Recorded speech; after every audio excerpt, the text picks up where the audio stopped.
What up? What up? We back. Oh, we back. We back. All right. Let's get right into this shit. That was I thought a better episode than the last one. Oh, definitely. Well, the last one was so wordy. It was like Yeah. Well, this one was a little wordy too, but not terribly. Well, and again, I like the wordy ones, but It felt like it went faster. It wasn't as slow. yeah, exactly. And again, last one I was kind of tired. Yeah. Maybe that's what it was. So it was just a combination of both, like the super wordy episode plus being kind of tired, low energy. It was just blah. Blah. But anyways, I have energy this time, and that was a good episode. Yeah, definitely good episode. So the last one ended with Arya and the water dancer. Or the first sword of Bravos. Bravos. Yeah, so this one is episode 4, Cripples, Bastards, and Broken Things. Right on. So it starts at Winterfell. A crow flies in. We see Bran. He has an arrow. He's like, going to shoot it, but then he sees the crow, so he starts following it. He's walking, so it's clearly a dream. Yeah. When he finally gets up close to the crow, he sees that it has a third eye. It's also... I like that they were like, oh, we have to make sure that even the crow, you can see the breath of the crow because that is reality. I didn't notice that. Yeah, I thought it was... I thought this one, just a little side note, I thought this episode was really well done directorial-wise, or like at least visually-wise. I don't know exactly whose job that is. But like there's one scene where they go from Tyrion leaving Winterfell to the... to Jon and the boys fighting at Castle Black, and just the transition's really cool. Yeah. Yeah. So I thought that like stuff like that was really interesting in this episode. But anyway, so Bran wakes up. It's clearly a dream. Old Nan's in the corner. She says the little lord's been dreaming again. That's when Theon enters. He says that there's visitors there. Bran says he doesn't want to go meet them. But and Theon's in there. All right, you said Theon. Yeah. Theon says he doesn't have a choice. He has to go no matter what, and that's when we meet Hodor. Yeah. And it's funny. That's right. I was waiting. I knew there was a part earlier on that I was waiting to talk about. But yeah, it's funny knowing his whole story and then seeing him, because at first you're like, I guess does he understand? Does he understand everything? But yeah, he understands everything perfectly fine. He just can't communicate. He just can't get it. Yeah, he just can't get it out. Yeah. Because he says like Hodor Neal, and he does it. Yeah, for sure. Yeah. And he knows. He's very aware of everything that's going on. But at first, when you first see him, you're like, oh, I guess he's got kind of a dummy. Yeah. You think there's something wrong with him. Interesting though. Like in watching this shit. Yeah. Like for the fourth time. Yeah. And just really knowing like those little things. And every character, again, with all the names and shit getting thrown out before you even see the character on screen. But you kind of have a visual image. Yeah. In your brain. Your mind. And in your head. So Hodor comes in, he picks Bran up, brings him downstairs. We see Tyrion's there. He's back from the wall. Rob's kind of cold to him, obviously because he's a Lannister, and the whole situation with how, Bran came to be crippled. And he's got to be a Stark. And he has to be a Stark. In general, he's got to be a Stark. Which is why, just like, I get it, guys, but come on. It's Tyrion. We love him. Do you think Rob, with like his teeth, just the way he has really nice teeth, and you can see his canines, and like the way his facial hair is, that it looks like he is like turning into a werewolf, like Teen Wolf style? Yeah, he's a little Teen Wolf. Yeah. Yeah, he's like Teen Wolf before it gets a little too hairy. Yeah. I mean, it's like the early stages of him like morphing into a werewolf. Yeah, definitely. Like a werewolf. Yeah, he does have some crazy like canines. Yeah. Yeah. So he has really nice teeth. He does. He's a very pretty man. Handsome. He's a handsome man. Very handsome. Very handsome. I don't like that word. I don't like that word. I think pretty. All right, pretty. He is pretty. Yeah. So when Tyrion sees Bran being brought in by Hodor, he's like, "Oh, okay, so it's true. You can't walk." And so finally, they're like, "Why are you here?" Asking Tyrion that. They're like, "What are you doing here?" Like, yeah, what do you want? What do you want? He has Hodor kneel because he's tired of looking up, because he would have to crank his neck like a freaking, that dude's tall as shit. Yeah. And Tyrion kind of ignores everyone and just speaks to Bran directly. He asks if he likes to ride, and Bran says he does, and he's like, "Or I did." Everyone else is kind of a dick about it. They're like, "Why are you even?" Yeah. Again, Tyrion just kind of ignores them. He hands Bran like kind of a blueprint of a saddle and tells Robb that, you need to do this specifically. Get a horse that's young and teach it voice commands, teach it to respond to Bran's commands, and that on horseback Bran will be as tall as anyone. Hell yeah. Robb says, huh? I was just saying he has really thick skin, so all those people Tyrion being like dickheads to him doesn't faze him. Well, I mean, like his own father has been a dick to him his entire life. And we're always to assume that he's about half drunk. Oh yeah. So he also doesn't Absolutely. give a shit. So like it just kind of like he's heard it all. He's heard all the insults. And he's a Lannister. So it's like he's like, okay, yeah, I'm an imp, but I'm a fucking rich imp, and my dad will not let anything happen to me because of the fact that I have his last name. For sure. Yeah. And he knows, I mean, he's always going to have guards around him. So it's like, if you do something, you're going to like directly feel something like within the next few minutes, or as soon as they find out. I mean, you're getting cut down. You're happening. Exactly. It's not like he's just some rando. No. He even says it, I think in like this, I think the last episode, he was like, if I was just some, poor man's child, I would have been thrown out to the wolves. Oh yeah, immediately. But because I am who I am, I have the name I have, I'm here. Which is crazy. It's like his superpower. Yeah, it really is. It really is. His last name and the fact that he's so smart from him reading. Yeah, exactly.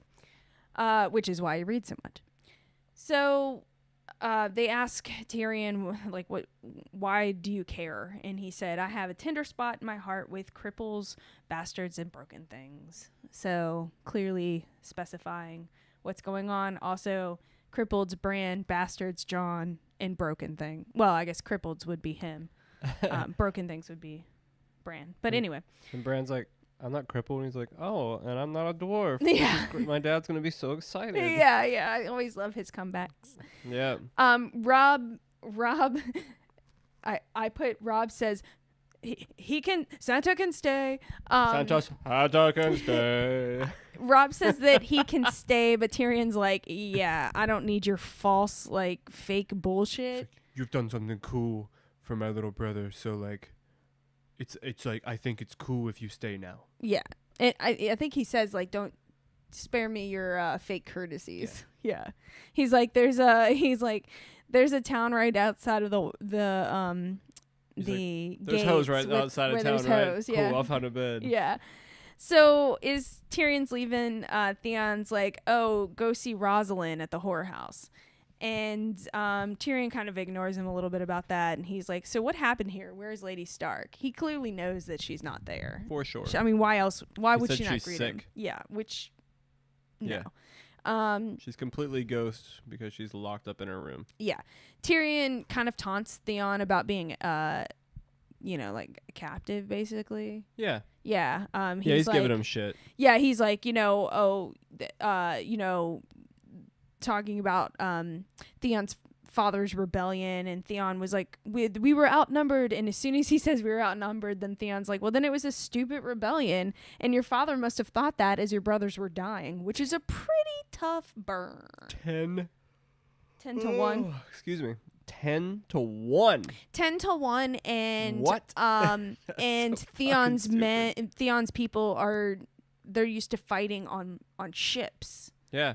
Not on land. So you're all you're they're used to like fucked. Ransacking places and like, kind of pirating places, but like they're not used to fighting the fucking Lannisters and this elite army. Yeah, no, not at all. So yeah, it was clearly a stupid rebellion. So Theon looks clearly like he just got burned like 15 times over. Just getting beat so bad. Tyrion flips a coin to him and says, I'm sorry. And he said, hey, your next tumble with Roz is on me. And then rolls out of there like a G. She is the popular one in town. Well, she's like, I mean, there's not that many in that area. Really? Well, I mean, it's the north, and she's like outside of Winterfell, so it's like she's the popular one. Probably because she's the hot redheaded one. I got you. Yeah, I guess. Yeah, I like, guess and you there probably have like, say you have going 15 in one whorehouse. You got what a chance of like 3 bangers? I was gonna say, at those times, I mean, And a redhead. so many little things, like they don't know anything. So yeah. Yeah. If you just don't naturally have it going on, you probably got some busted ass green, yellow, brown teeth. You're all fucked up. You probably lost a limb from like a head cold. Exactly. And it's clear that George R. R. Martin has a thing for redheads because every single one of them in the story is fine. Good man. Yeah. Good man. So that's why I think Rosalind is she's probably most visited, is because she's rare.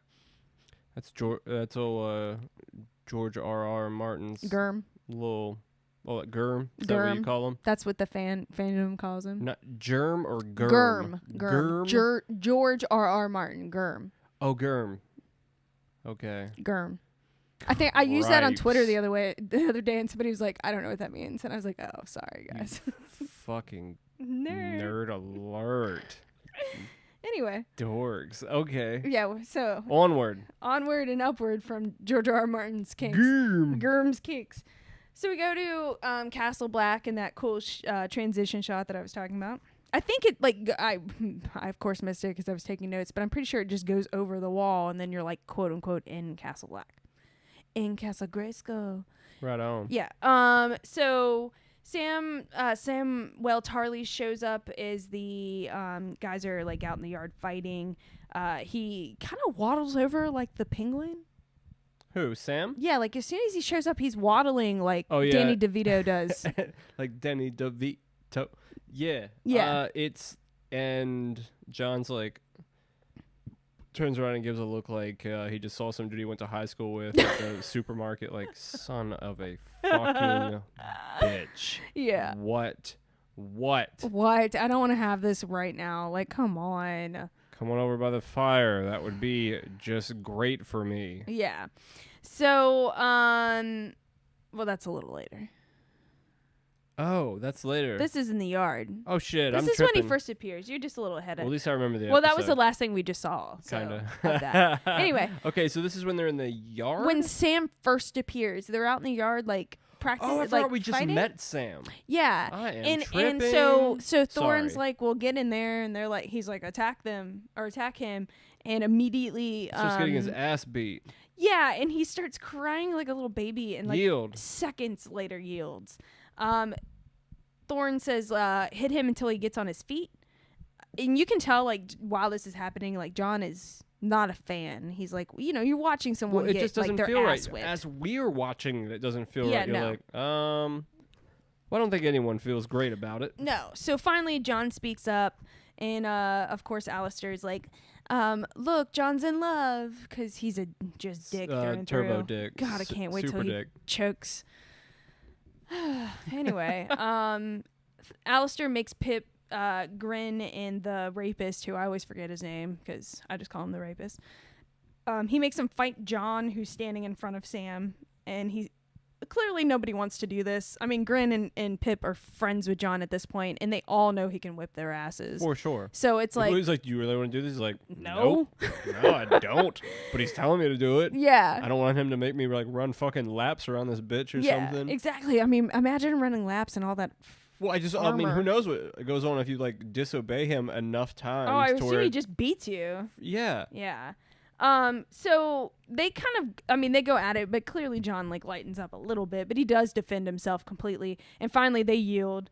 And Alistair looks at John and of course shits on him and says, go clean the armory. It's all you're good for. Yep. Yeah.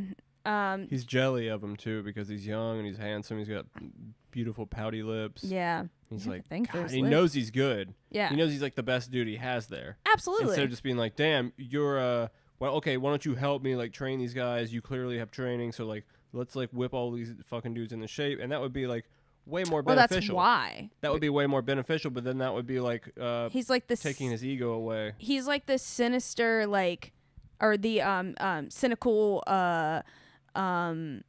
comic that's been doing the same material for the last 20 years at the club in town, and like you have a new guy come in who's come in and start clearly banging on him. yeah, who's clearly like you know, like the next Dave Chappelle, and you're like you hate everything about them because you've been doing the same shit, not trying to put any effort into it. It's like later on when he compares their coldness. It's like, dude, it's like, okay, they haven't experienced much. They're supposed to be like 15-year-olds. Like, come on. I was going to say the same thing. It's like, he's like, you know, experience cold. It's like, yeah, we didn't say we had. So yeah. Can we get back to our conversation, or did you need something? Yeah, if it was me, I would definitely get my ass whipped, because I'd just be like, so? I didn't ask for your fucking opinion. So, okay. Where anyway, are we at? We're bouncing all over this episode. Yeah, who cares? Yeah, whatever. So, John tells Sam it's not going to get easier. You need to defend yourself. Sam says he's a coward. His father always said he was. John says the wall's no place for a coward, so you need to like buck it up. Yeah. Sorry, sweetie. Grin and Pip overhear this conversation, and as Sam walks away, Grin starts getting worried that they're gonna be called cowards now because they talked to him. Because they talked to him? Yeah, because he's a simple mind. They think that Sam's pussiness rubbed off on them yeah, by him, pretty much. him having words with him. Yeah, so it's just a little fun thing at the end of the scene is Grin and Pip fighting with each other. They remind me so much of Merry and Pippin from Lord of the Rings. Oh, okay. The two like silly ones that set off the fireworks. Yeah. Or the two little small tiny guys from Willow. Yeah. Yes. The ones that can like fit in a bag. Yes, exactly. Those silly bastards. Yeah. They're so silly. Silliness. Or silliness. So we go to Vas Dothrak. Vas Dothrak. Okay. It's the city of the horse lords. Viserys, of course, immediately starts shitting on it. He says it's nothing but savages and mud with shit and twigs. Of course. Yeah. He says that this is his army and that Khal Drogo is marching the wrong way with them. And when she's like, well, don't call them savages, he says he'll call them whatever he likes. Isn't it funny how everybody's just like kind of just lets him talk? What's the use of keeping him alive at this point? He has zero. I don't know. Zero. I can't answer that because there is no other than Danny being like, you can't hurt him. Yeah, I guess there is that. I guess that is the main thing, that she's like, yeah, she hasn't been ultimately. She hasn't been ultimately pissed off by him yet. Yeah. So it's like she is still used her whole life. He's been her brother. Yeah, and so she's taking his shit and listened to everything. He had to now say, she's like starting to grow comfortable around the other people around her. So it's like, well, I don't need this token from home anymore. Yeah. So why don't we kill his punk ass? Exactly. Yeah. Exactly. So Daenerys asks Jorah if her brother was given an army, could he conquer the Seven Kingdoms? And Jorah says, well, if the Dothraki could cross the sea, they could definitely conquer the Seven Kingdoms. But they're not made to do that. They're afraid to do that. So it's going to take a lot of convincing. Fuck basically. Yeah. She asks Jorah why he sold slaves, and he said, I had no money and an expensive wife. And she asks, what's up with her now? And he said she's a different woman. Or a different man. Spent all the slave money. She dipsetted. Yeah.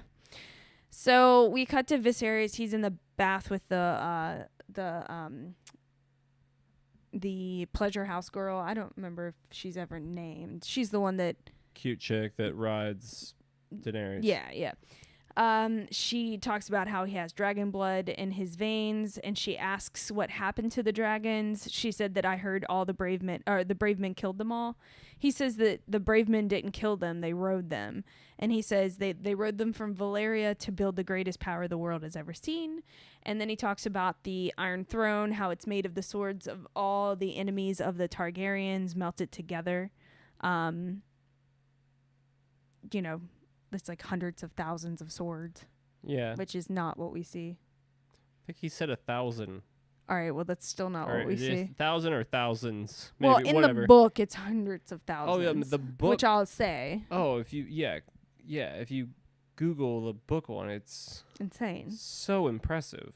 The show one is the weakest shit I have ever fucking seen. It's really so is. Weak. It is the only. It's like the Achilles heel to the show. Yeah, it really is. It's like, oh my god, this is like the greatest show that's ever happened to Earth. Which is probably why they don't show it very much. But have you seen that throne?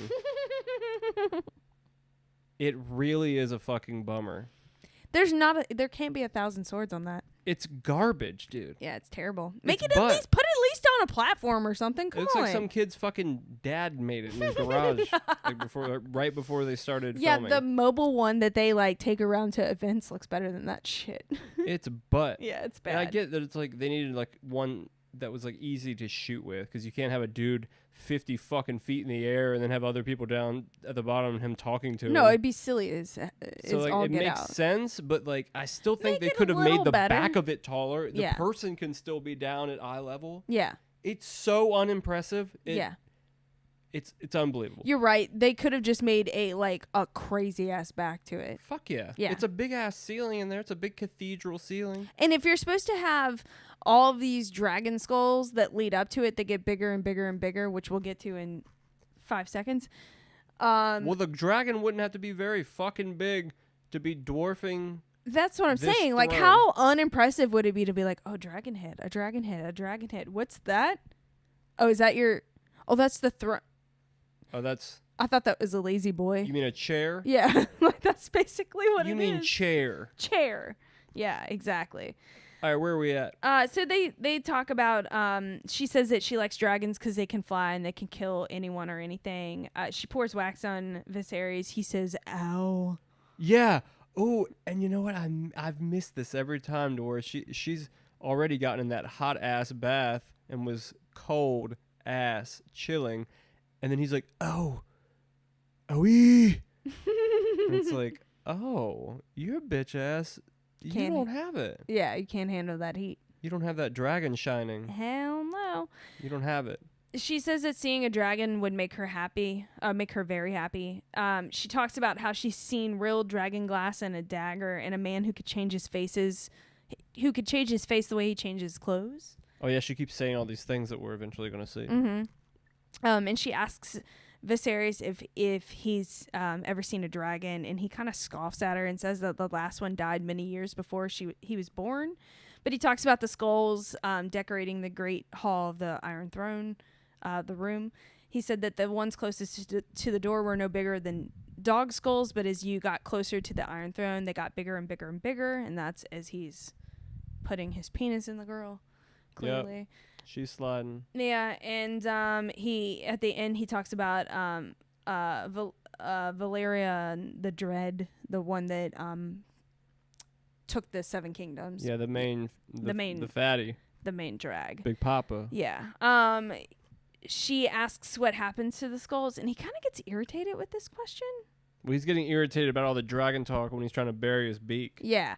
And so he says he doesn't know, and she says, well, that's very sad, and that's when he's like, what did I buy you for? And she thinks that it was to teach Dany to please Khal Drogo, and he's like, why would I want that?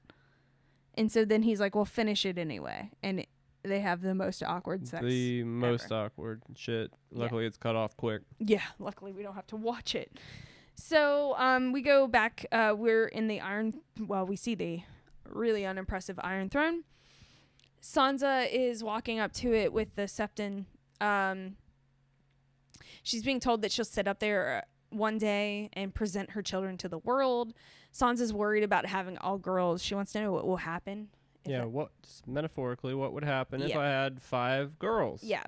She said that everyone would hate her. The Septon was like, well, no, that's not true. And then she was like, well, Joffrey already hates me.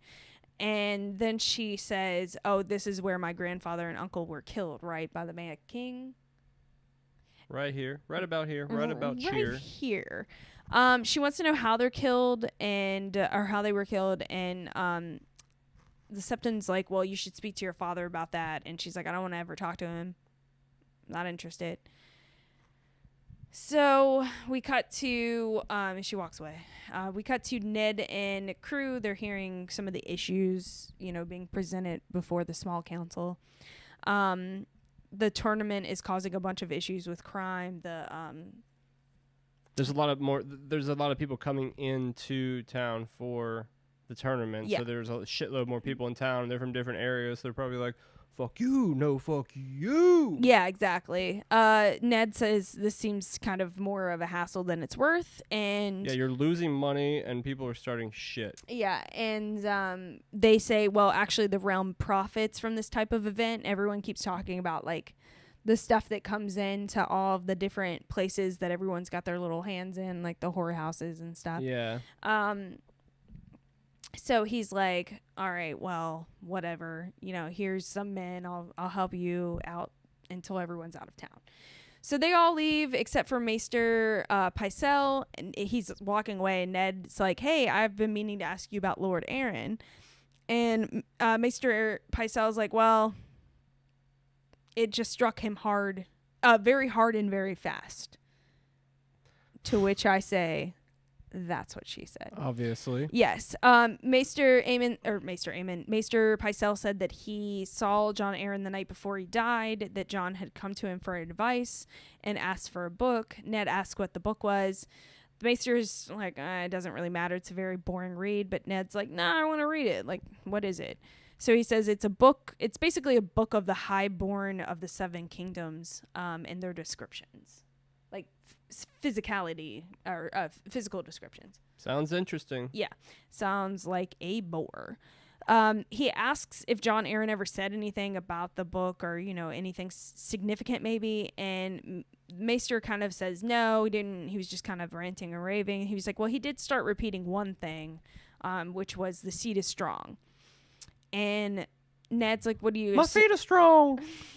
Some of you don't know about me, Joe Rogan.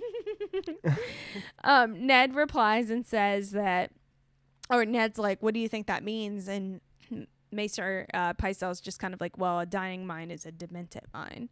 And that last words are as significant as first words, which are both quotes I really liked. Yeah. Yeah. Ned said, well, could it have been poison that killed him? And Maester was like, nah, I don't really think so. And Ned's like, well, they say that poison's a woman's weapon.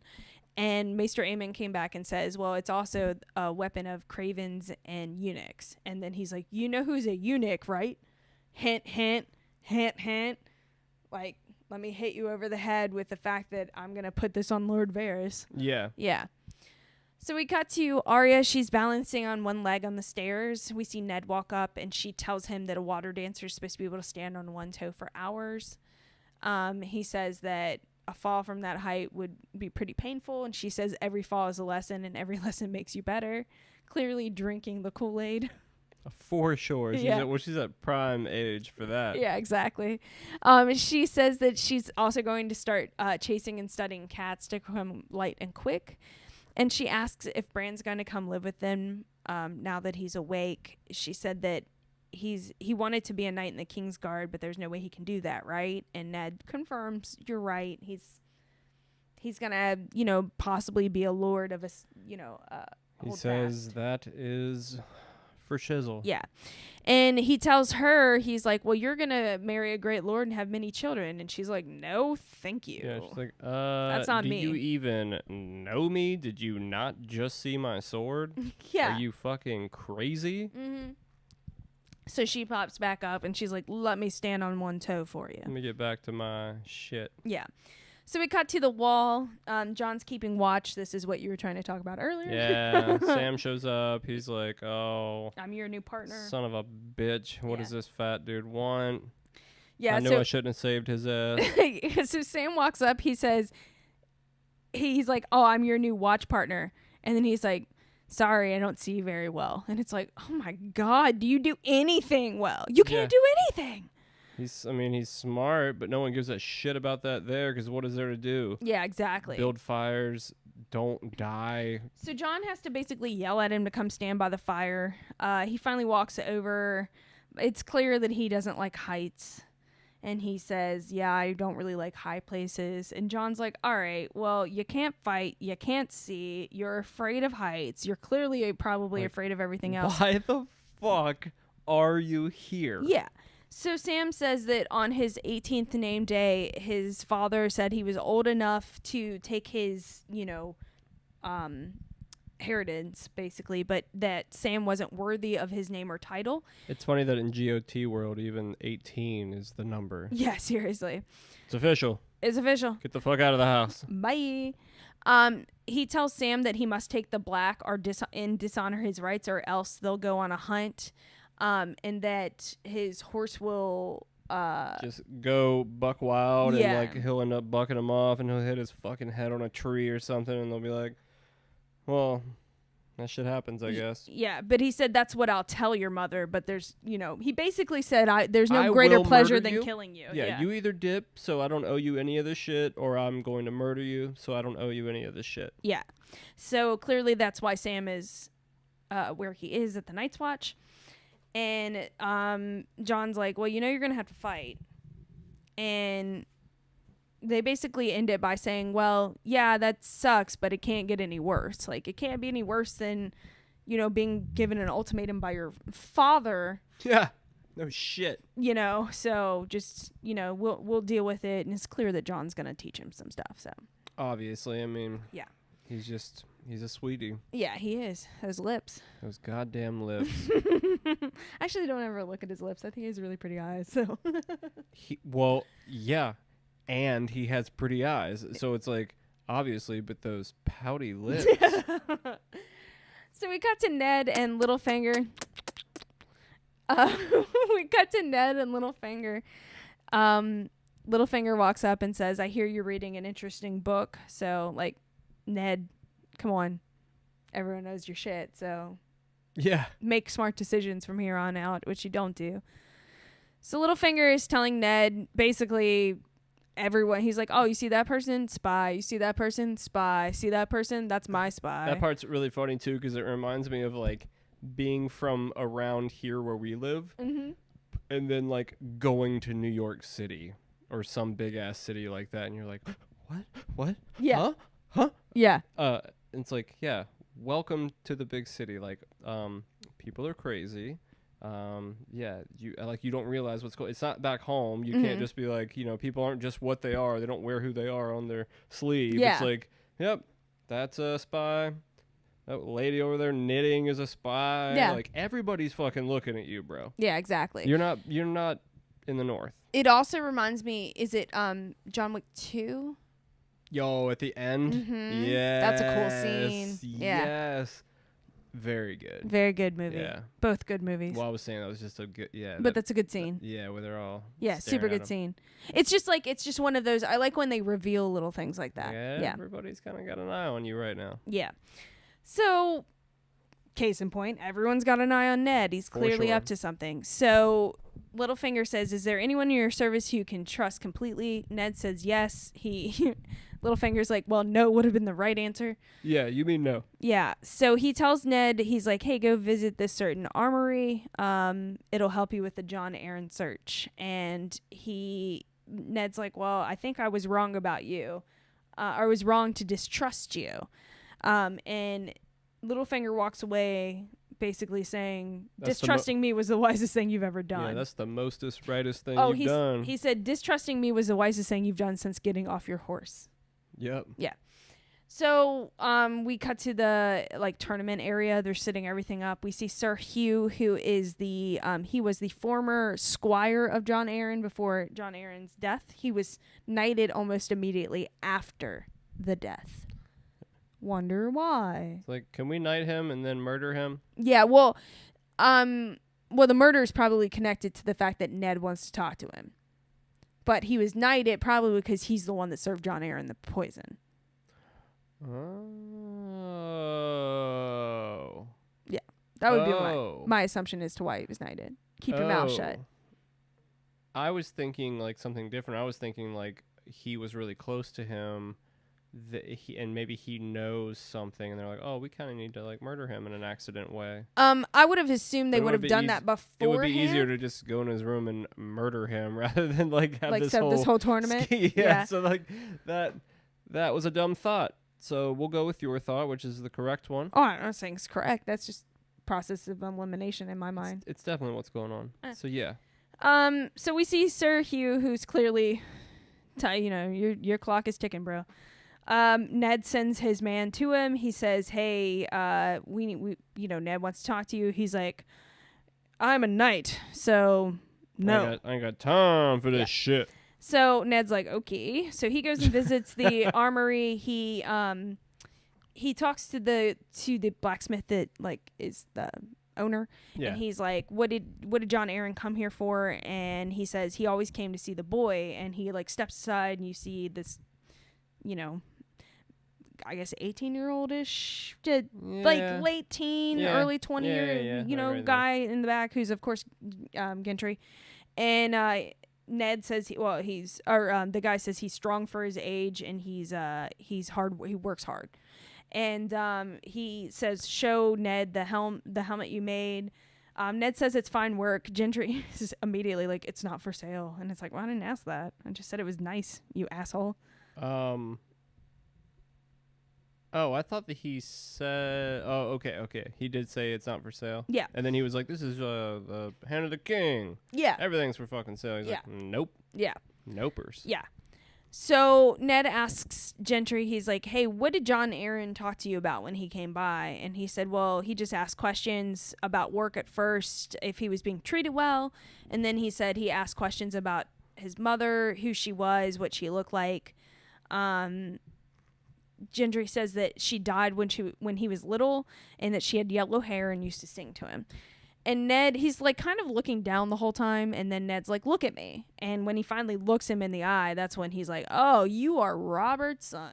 Yeah. I know that face. I've seen it for many, many years. Yeah. And so Gendry kind of goes back to work, and as Ned's leaving, he tells the blacksmith if Gendry ever wants to yield a sword, as opposed to make them, to send him to Ned. Wield. Did I say yield? Yeah. Thank you. Wield. That's yielding is Sam's thing. That's a tired mind. You're not tired. A beautiful mind. Holly's trying to rush through the podcast so she can get to her Cherry Garcia. That's not true. Lie. I am Is not it half rushing. True? Is it half true? A little Is it bit. a quarter true? It's a little bit, but I'm not rushing. Yeah, we're good. Where are we at? I was rubbing my eye. I read it wrong. My eye. My eye. So as he's leaving, he says, that was King Robert's bastard son. Faux show. Yeah. So we see Jaime. He's outside of Robert's room, where there's a lot of fun sounding noises coming from. Yeah, there's like 10 chicks in there or something. Probably. And the king is just tickling and like playing, and they're giggling, and or he's putting on a fucking comedy show, I guess. I guess it really doesn't sound like anyone's fucking in there. Everybody's just laughing their asses off. Yeah, that's what it sounds like. So Jaime, Ned's man walks up, and Jaime's like, how many women do you think are in there with him? And he says he likes to do it when Jaime's on guard, because he likes to shame Cersei. Yeah, he always likes to have a gang of hoes in there. Yeah. And so and I can't remember his name. Did you catch his name? Who? Stark's guy. Oh shit! I just blanked on his name. No, definitely not. I'm so sorry, guys. I completely blanked on his name. Do not give a shit about that character. I mean, he dies later. So anyway, he says he and Jaime have met before. That he says at the Siege of Pike, he said that they fought side by side one afternoon, and Jaime's like, "Oh, that's where you got the scar," and he says it was a proper battle. They talk about Theon a little bit.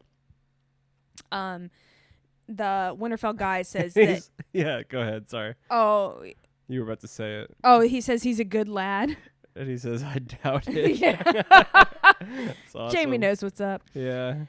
And so, Winterfell guy's like, "Hey, can you give this message from Lord Stark to Robert?" And Jaime's like, "I don't serve Lord Stark."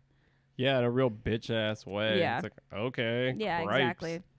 So we cut to Castle Black. We're in the mess hall area. He comes down to eat, and he says Sam's not hungry. Pip and Grin are at the table. They laugh at that, and Jon says, "Hey, you know what? He's like the rest of us. He doesn't fit in anywhere else." Yeah, after hearing the horrific way he ended up here. Yeah, exactly. Like, we should probably just chill with all the fat jokes. Yeah. Rapist dude is sitting behind him. As John's like, hey, you know, we're not going to fight Sam in the yard anymore. Like, no matter what Thorne says, we're just going to, you know, do what we can and just, like, you know, just not fight him. We're not going to hurt him. And Rapist dude's like, nah, I don't give a fuck what you say. I'm going to. Yeah, because he's a piece of shit. Yeah. So yeah. He's going to do piece of shit things. Yeah. So we cut to that night. People are sleeping. We see Rapist guy. He's on his bed. Sleeping. I don't know who sleeps with both of their hands next to their head. It's a weird way of sleeping. Unless you're, like, shackled. Who knows? Yeah. But anyway, John comes in with Pip and Grin and Ghost. And Ghost is standing on Home Dude's stomach. Clearly, I would have pissed myself. Yeah. About to bite his fucking throat off. And John says, hey, no one touches Sam. So we cut to the next day at the yard. I put, John is staring stony, like, just completely at that guy. Just like, you do anything and I will kill you. Or I'll get Ghost to bite your nuts off. Yeah. So the rapist guy barely hits Sam. He's just kind of like, you know, like, he knocks his sword out of his hand. He, like, kind of taps his arm. And Thorne can clearly tell, like, you're not putting John did something. Yeah, something's going on. So he yells, he's like, you, like, you know, get out of the circle. So he puts Grin in and he's like, all right, you fight him. And so as Grin's, like, kind of close to Sam, he's like, you need to hit me. So Sam hits him and Grin falls on the ground and starts, like, crying and like, acting pokes like it him hurts. in the shoulder. Yeah. And so Thorne, like, Alistair's, like, clearly like, okay, this is John's doing. This is your doing. He goes over to John and grabs his collar and he's like, you think this is funny, do you? And he turns to everyone else and he's like, when you're out there beyond the wall, what do you want, who do you want to, you know, stand beside you? Or do you want a man at your back or a boy? That's what he says. And so he's like, you know, this is why we do tough love at the wall. This is what we do at the wall. At the wall. So back to Voss Dothrak. We see Valeris. He's dragging the whore back to Danny. I can't remember her name, so she's just gonna go with that. Yep. He throws her inside. She apologizes, and Danny says it's gonna be okay. She tells the other girls to take her away. She turns to Viserys and she's like, "Look, I wasn't commanding you. I invited you to dinner, you ass." She's like, "Hey, I have gifts for you," and he says they're trash, that they smell like horse shit. And being he's a like, little bitch he is. Yeah, and he's like, well, next you'll want them to braid my hair, and she says, well, you don't deserve a braid because you haven't worn any wars yet, and that pisses him off. Set his ass off. Yeah. He hits her, he pushes her down, and he, like, climbs on top of her and says, you finally woke the dragon, or... And then she gets a necklace made out of circles and cuts his ass down. Made out of circles? You mean like gold coins? I don't know what the fuck it was. I just know he got cut. And it was like a tambourine necklace. Yeah, exactly. And that's the thing he gets melted with later. And he's such a girl. He just, like... Now he's, like, on the ground, like, facing down, isn't he? Like, that completely... He got bitch smacked. Blasted him off of top of her. Yeah, exactly. And then she hits him with a little speech. Yeah, she tells him the next time you fuck with me is the last time you will. Yeah, I don't play no fucking games. Yeah, I'll take your hands. Come at me, bro. Yeah. So we cut back to Castle Black.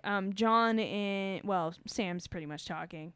But it's Sam and John. Sam's talking about the brothels in Molestown. He says that it's really silly that, like, the men who have taken their vows can go into town. They have to, like, sneak into town. He was like, why do we have to defend the wall and be celibate? Like, it doesn't make sense. Yeah, it doesn't make any sense. You can't be hitting any ass and well, the fight point a White is because Walker. you're not supposed to, like, have possessions. So they're afraid if you hit ass, you're going to want a wifey. Yeah, but, like... Or you might have a kid.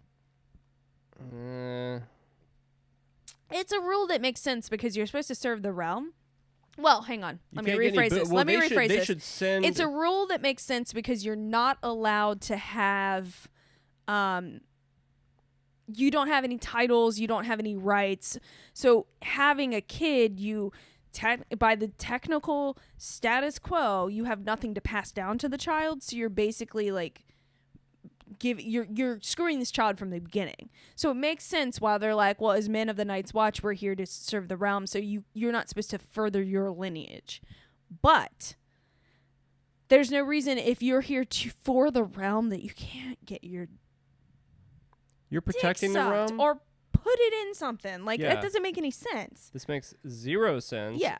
You should be able to be smashing asses that are in the realm that you are defending. Yeah, exactly. And if it's beyond the wall, isn't that like what happens in Vegas? Absolutely. Oh, I would assume you could hit all the ass that you could stand beyond the wall, but you have to deal with the fact that you're going to get pinned to a tree by a fucking ice monster while you're trying to. Yeah, exactly.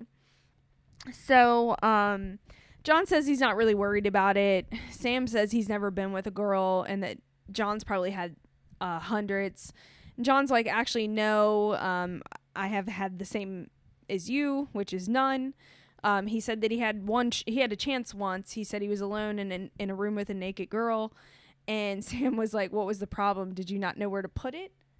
I know where to put it. And he says, I knew where to put it. And he said that she was beautiful.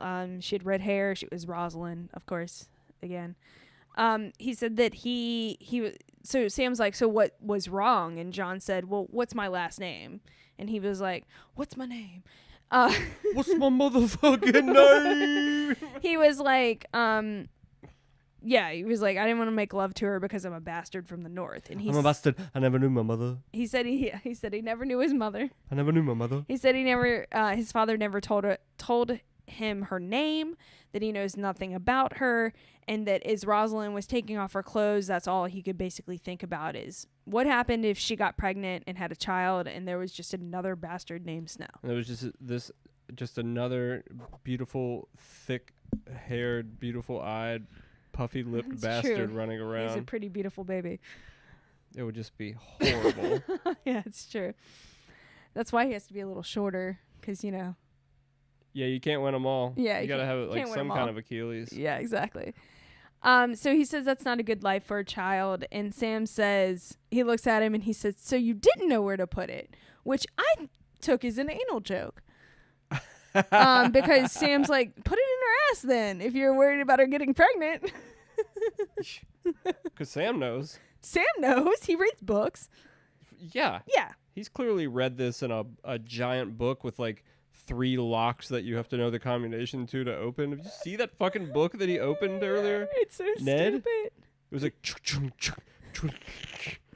Yeah, it's because somebody had to handwrite that shit. So they're I know what? Get no. I get it, but Yeah. damn. Yeah, it's a little It's well, like a fucking storage unit. Like years later when we finally get to the Citadel, when Sam is with like all the chains and shit? Yeah, Yeah, that's cool. Is crazy.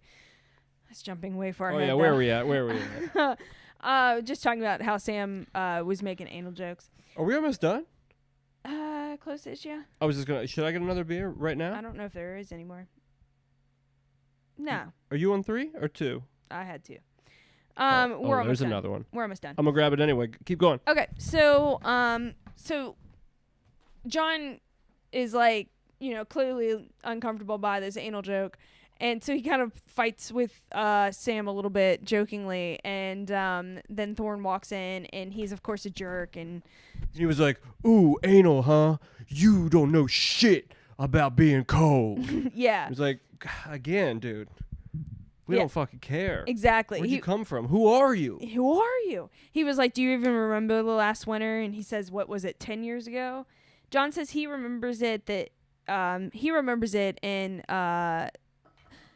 Alistair's like, oh, when your servants were building your fires, and he was like, I build my own fires. Build my own fires. My stepmother hated my guts. Yeah. So... Yeah.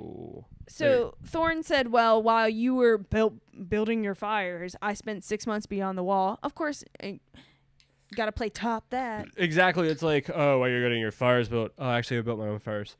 Yeah, well, I've been a lot colder than you have before, and also you're a piece of shit. So how about that with you building your own fires? Yeah, exactly. He says that that Mance Rayder, who was named, he's basically the guy. He's like King Wildling. Yeah, he's King Wildling. Was a king beyond the wall. I guess we can say that because we all know that. He said that it was only supposed to be a 2-week mission, but it ended up being 6 months. He said that Mance Rayder and the Wildlings knew that the storm was coming, so they hid in caves and waited for it to pass. But the Night's Watch got caught out in the open, and he said that they got caught alone in the darkness, and he tells Sam and John that they don't know cold. And he says that the horses die first, but eating the horses are easy. And he says when we started falling, that's when it stopped being easy. Stopped being easy to eat a dude's ass cheeks. Yeah, so then he walks over to Sam, and he says that they would last a fortnight on him, and then they would still have his bones for soup later. Yeah. And then he says, soon there'll be new recruits, and you'll be passed on to assignments. But your boys still, and come the winter, you'll die like flies. Which is when I was like, I can't wait till you choke on a noose. Oh, they did something that was foreshadowing earlier, and fuck, what was it? It was something with John. Oh, he was talking about Mance Rayder and shit, and being like, oh, and the guys that he surrounds himself with are like the hardest guys, like the toughest guys ever. He's like way tougher than you'll ever be.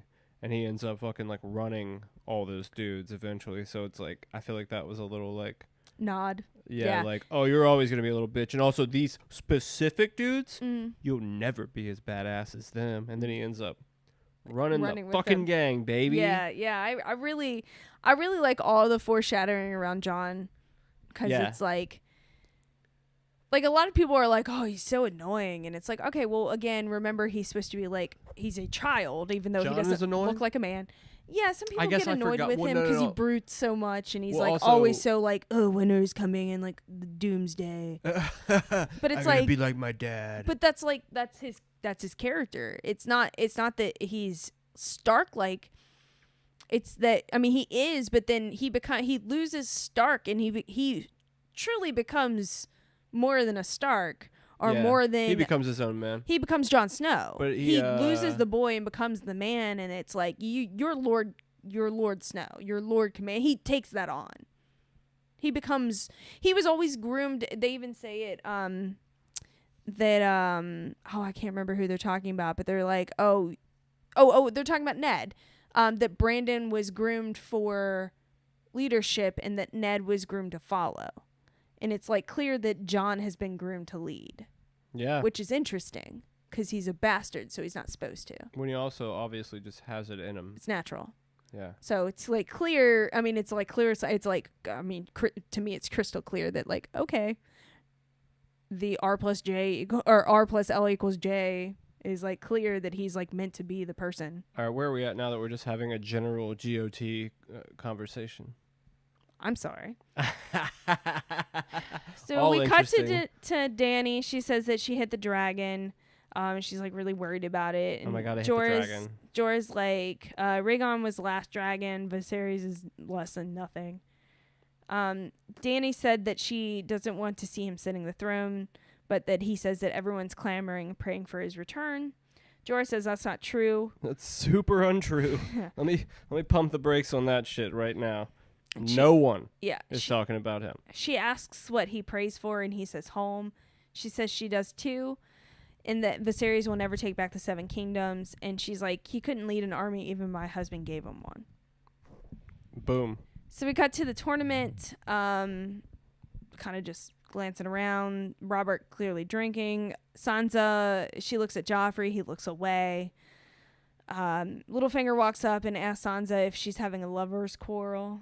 He is a creeper and hits on her, basically. She asks Arya... 2.0. Yeah. Arya asks why they call him Littlefinger.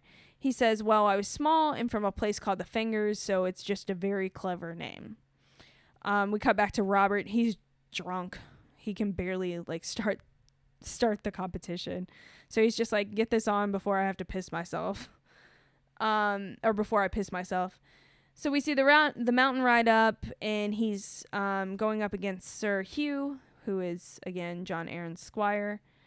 The first time they pass each other, it's a miss. The second time, the mountain hits Sir Hugh in the neck and stabs him with is it a lance? It like breaks that shit off. Yeah, and he in dies. His neck. Pretty horrible death. Yeah, he dies like choking on his own blood, Yeah, like kind of directly in front of Sansa. Yeah, very Camp Crystal Lake kind of death. Yeah. Yeah. So clearly can't speak to Ned now about what was going on, and Littlefinger's like, he turns to Sansa and he says, "That's not what you're expecting, right?" And then he says, "Has anyone ever told you the story of the Mountain and the Hound?" And he says that when the Hound was just a pup, which is an adorable way of putting that. Pup. He said he was about 6 years old, and the Mountain was a little older. He said he was already a big lad with a violent reputation. He said one evening the Mountain came home to find the Hound playing with a toy, which was the Mountain's by the fire. A wooden knight. He said that without saying anything, the Mountain just grabbed the Hound and shoved his face into the coals of the fire. And the Hound just, was being held there while he screamed and his face melted. And Littlefinger says, "Not many people know that story." And Sansa's like, "Yeah, I'm not going to tell anyone because it's terrifying." Yeah. Yeah. He said he'd be pissed if he heard you say it. Yeah, he said that no amount of guards in the world would save you. So we cut to Ned. Cersei comes in to his room. She says, "You're missing your tournament."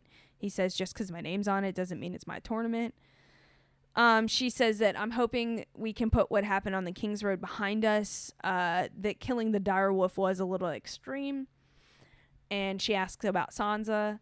Ned says Sansa likes it here, and Cersei says she's the only Stark that does. And then she asks Ned what he hopes to accomplish, like what's his goal. And he says he's here to help Robb, as he was asked to do, and it's his job. He's a Stark. You know what the fuck he's here to do. Exactly what he's, like, what the definition of his job is to do. Yeah, exactly.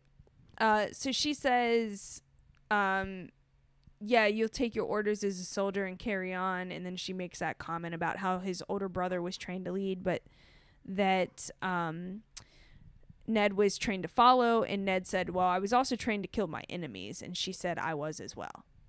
Ooh. Yeah, some witty banter there. Ooh. I hate witty banter. But I hate witty banter. So we cut to Catelyn. She's at a inn. They're like sitting at a table waiting on food. Yeah. They're talking, and we see Tyrion enter. She pulls up her hood like that's gonna hide her. Well, he like comes in. He's like, they're full, and he's like starts whipping around money. And he's like, "Hey, I need a room," or "What's going on here?" And then Bronn, my motherfucking dude, my favorite character. Yeah. It's tough because like there's some other characters that like get really, really, really close, like a the Red Viper. super fuck with the Red Viper hard, and then other characters as well, like the Hound is so good, my dude also, but Bronn is my absolute favorite character in the show. So we first see him, and he's like, "Oh, you can like use my room," or did he say you can have it, or you can? He says you can have it. You can like crash with me. No, you can have it. You can have it, and he throws him some bread. Yeah. Yeah, so anywho, and then he notices Catelyn. Yeah, like immediately. And he's like, "Oh, Lady Catelyn," and everyone turns and looks, and he says, "Oh, I'm sorry I missed you at Winterfell." She completely ignores him. She stands and says that she was totally the last time she stayed at the inn, and she starts pointing out people, and she's like, "Hey, are you an honest friend of my father? Are you an honest friend of my father?" And she gets like 2 or 3 men in, and Tyrion's like, "That's great that your father has all these friends, but what does that have to do with me?" She ignores and asks more men about their banners. And then finally she says, "Tyrion came into my house as a guest and conspired to murder a boy of 10 years old, and she called upon the bannermen to help take to help her take Tyrion captive and take him to Winterfell to await the king's justice. So she immediately jumps to conclusions. A jump to conclusions, Matt. Which I get. It's an awful idea. It's an awful idea. Terrible.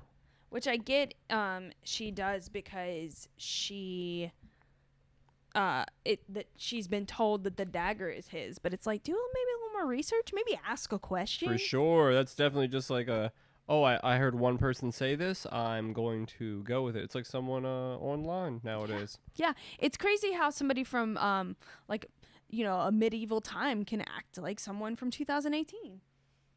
Yepers. Yeah, so that was it. That was the app. Yeah. Sewed. Yeah, I think it was a shorter one than the other ones. I don't know. This was probably about an hour. What are we looking like on the recorder?